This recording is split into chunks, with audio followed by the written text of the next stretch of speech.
अस्सलाम वालेकुम। मैं हूं अली रज़ा। आज बहुत अहम बातों पर जो कल हुई उन पर आज आपसे बात करना चाहूँगा। एक मौलाना फजलुर रहमान ने जो सिक्योरिटी फोर्सेस के हवाले से बयान दिया था उस पर जो कल प्रेस कॉन्फ्रेंसेस होती रहीं।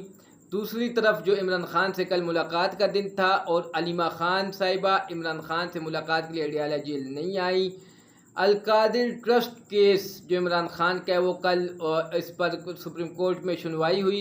अच्छा, इसके अलावा अमेरिका ईरान जंग। तो आज पहले मौलाना फजलुर रहमान साहब के सिक्योरिटी फोर्सेस के हवाले से बयान पर, जिस पर कल हुकूमती वज़रा ने मौलाना फजलुर रहमान से अपने बयान को वापस लेने और माफ़ी मांगने का मुतालबा किया है, जबकि मौलाना फजलुर रहमान साहब की जमात का मौक़िफ़ है कि मौलाना फजलुर रहमान ने ऐसा क्या कहा है जिस पर वो माफ़ी मांगें। दूसरी तरफ कल अडियाला जेल में इमरान खान से मुलाकात का दिन था, जिसमें उनकी दो बहनें कल अडियाला जेल आईं। पिछले कई महीनों से इमरान खान से उनकी फैमिली की मुलाकात नहीं कराई जा रही, कल भी नहीं कराई गई।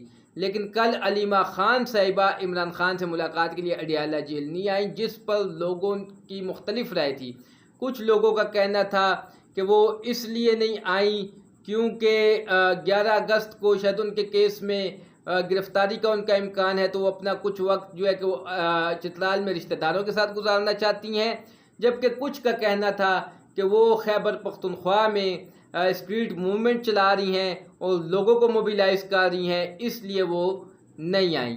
अच्छा, अब आ जाए कल बहुत अहम case Al Qadir trust case Imran Khan का, वो सुप्रीम कोर्ट में चला कि आया उसकी समाअत सुप्रीम कोर्ट कर सकती है या आईनी अदालत। इस पर हुकूमत, नैब और अटॉर्नी जनरल का मौक़िफ़ था कि ये फ़ैसला आईनी अदालत सुनेगी, जबकि तहरीक इंसाफ का मौक़िफ़ था कि आईनी अदालत सिर्फ़ आईनी मुकदमात सुन सकती है।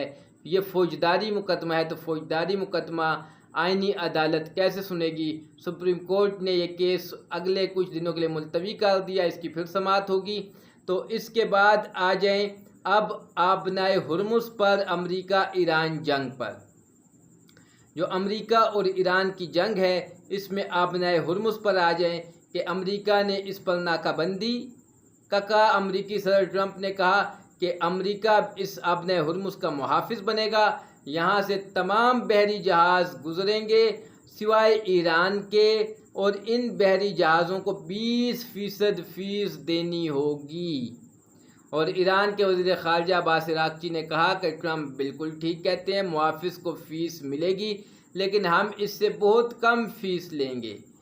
तो आबनाए हुर्मुज़ पर अब जो बहरी जहाज़ गुजरेंगे और एक तरफ से नाकाबंदी होगी अगर जो अमेरिका करेगा, दूसरी तरफ से ईरान जो मुकम्मल आबनाए हुर्मुज़ को बंद करने की बात करता है, और दोनों तरफ से फ़ीस लेने की बात हो रही है। और इस सूरत हाल में पेट्रोल की कीमतें पाकिस्तान में बढ़ेंगी। इसी पर पाकिस्तान में बहस है कि आया रोज़ाना की बुनियाद पर हुकूमती तरफ से जो बातें हो रही हैं कि आया रोज़ाना की बुनियाद पर पेट्रोल की कीमतें बढ़ाई जाएं या कुछ कुछ दिनों बाद पेट्रोल की कीमतें बढ़ाई जाएं।